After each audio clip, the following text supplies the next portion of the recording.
किसी ने बहुत सही कहा है कि अगर आपको लाइफ में ग्रो करना है, सक्सेसफुल बनना है, तो इन 3 चीज़ों की ज़रूरत आपको पड़ेगी और इन चीज़ों को अप्लाई करना ज़रूरी है, अगर आप सक्सेसफुल बनना चाहते हैं तो। वरना एवरेज ज़िंदगी तो सबकी चल ही रही है। ये 3 चीज़ हैं, पेशेंस, हार्ड वर्क और अनशेकेबल कमिटमेंट। आज मैं ऐसी एक स्टोरी आपको बताने वाला हूँ, जो आपको सोचने पर मजबूर कर देगी कि ये 3 चीज़ों का इन 3 एलिमेंट का एप्लीकेशन करने से आपकी लाइफ बिल्कुल प्रूव हो सकती है, क्योंकि ये कहानी आपको सोचने पर मजबूर कर देगी। नमस्कार दोस्तों, मेरा नाम कुशल कुलकर्णी है, KK for short. I am the blind founder of Resilient Achievers Hub, a motivational speaker and the author of the Amazon #1 bestseller book The Unstoppable You by कुशल कुलकर्णी। ये एक स्टोरी है पुराने जमाने की। आपको पता होगा कि पुराने जमाने में भारत में गुरुकुल सिस्टम चला करता था और गुरुकुल में हर लेवल के, वो किसी भी जाति से हो, किसी भी लेवल के हो, मिडिल क्लास, हायर क्लास, राजा का बेटा हो, ब्राह्मण का बेटा, वो हर हर हर लेवल के लोग पढ़ाई करने के लिए आते थे। तो एक किसी जंगल में एक गुरुकुल हुआ करता था। वहाँ पे एक लड़के का एडमिशन हुआ और जैसे कि शुरुआती में बच्चे घुल मिल जाते हैं, वो भी वहाँ पे घुल मिलकर उसकी दोस्ती हुई। और गुरुकुल में एक एक चीज़ का प्रैक्टिस हुआ करता था कि वहाँ पे पढ़ाई के साथ-साथ पेड़-पौधे लगाना, पेड़ों को काटना, जो ओवरग्रो हो जाते थे उनकी कटिंग करना, लकड़ियाँ लाना जंगल से, खाना बनाना, झाड़ू लगाना, ये सब कुछ अपने काम खुद करने पड़ते थे। तो ये सब कुछ तो चलता रहा, लेकिन उस लड़के में वो एक चैलेंज नज़र आया कि वो बाकी सब काम तो कर लेता था, लेकिन पढ़ाई की जब जब बात आती थी, गुरुजी जो भी पढ़ाते थे, वो उसको बिल्कुल समझ में नहीं आता था। समय के चलते उसके सारे फ्रेंड्स उसका मज़ाक उड़ाने लग गए और एग्ज़ाम्स के बाद जैसे परीक्षा होती थी, सारे दोस्त तो आगे अगले लेवल में पहुँच गए, अगली कक्षा में पहुँच गए, ये वहीं का वहीं रह गया। बहुत मेहनत के बाद गुरुजी ने भी एक दिन उसको बता दिया कि मैंने हर तरीके से कोशिश कर ली पढ़ाने की, बट मुझे लगता है कि पढ़ाई तुम्हारी किस्मत में है ही नहीं। भारी मन से आँखों में आँसू लिए हुए गुरुजी ने कहा कि मुझे लगता है कि तुम्हारा घर लौट जाना ही सही रहेगा। तुम वो घर जाके अपने माँ-बाप की, अपने परिवार के उन कामों में हाथ जुटाओ जो तुमसे हो सकता है। भारी मन से ये लड़का लौट रहा था। घर बहुत दूर था, तो राह में चलते-चलते इसको बहुत प्यास लगी और एक गाँव में कुछ लेडीज़, फीमेल्स कुएँ से पानी निकाल रही थी, तो उसने सोचा कि वहाँ जाके पानी पी लेगा। जैसे ही वहाँ पे पहुँचा, वो पानी पी रहा था, उसका ध्यान गया एक पत्थर पे।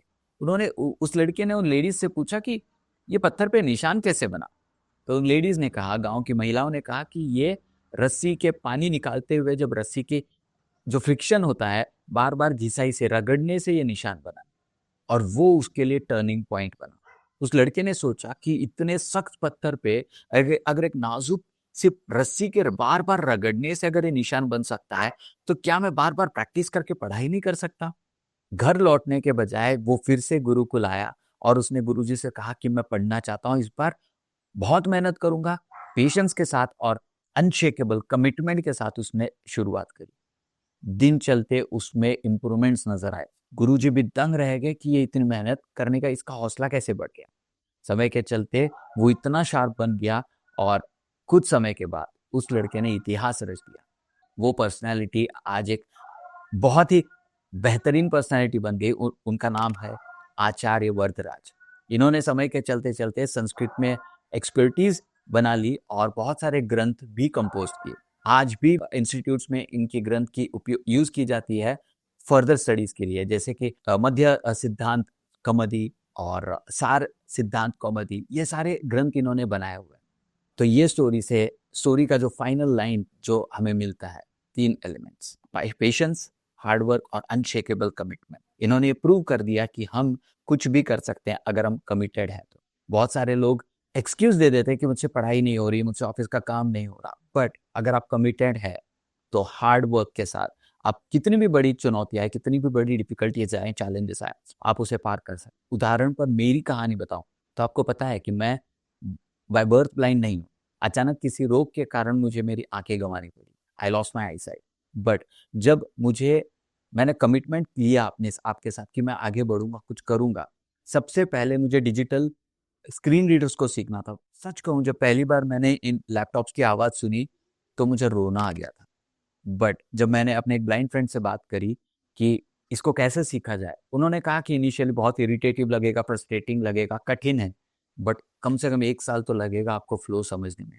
बिलीव मी गाइस, मुझे मुझे वो 1 साल का जो डेडलाइन उन्होंने बताया, मेरे अंदर एक पॉजिटिविटी आई। मुझे लगा यार 1 साल समय तो निकल ही जाएगा, लेकिन 1 साल अगर मैं कमिटेड रहूं सीखने के लिए, तो 1 साल के बाद मेरा लेवल चेंज होगा। और बिलीव मी, मुझे 1 साल नहीं लगा, 3 महीने में मुझे तो इसका फ्लो समझ में आ गया। अगले 6 महीनों में मैं बहुत सारे काम अपने खुद ही करने लग गया था।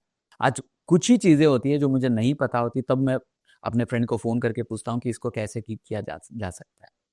कहना ये चाहता हूँ कि कमिटमेंट के साथ, पेशेंस के साथ और हार्ड वर्क के साथ आप कुछ भी कर सकते हैं।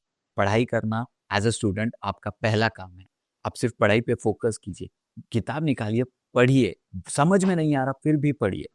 समय के चलते आपका मसल बिल्ड होने लगा। आप एक वर्किंग प्रोफेशनल है, काम कीजिए, क्योंकि काम करते करते आपके लिए एक नई अपॉर्चुनिटीज खुलेंगी, जरूर खुलेंगी, क्योंकि आपका हार्ड वर्क वेस्ट नहीं जाएगा। We are all are under observations, we all are under observations. आप भले ही हार्ड वर्क के साथ काम कर रहे होंगे, उसका रिजल्ट अभी नहीं आए, लेकिन आपका बॉस आपको आप पर ध्यान देंगे कि यार ये इतना हार्ड वर्क कर रहे हैं।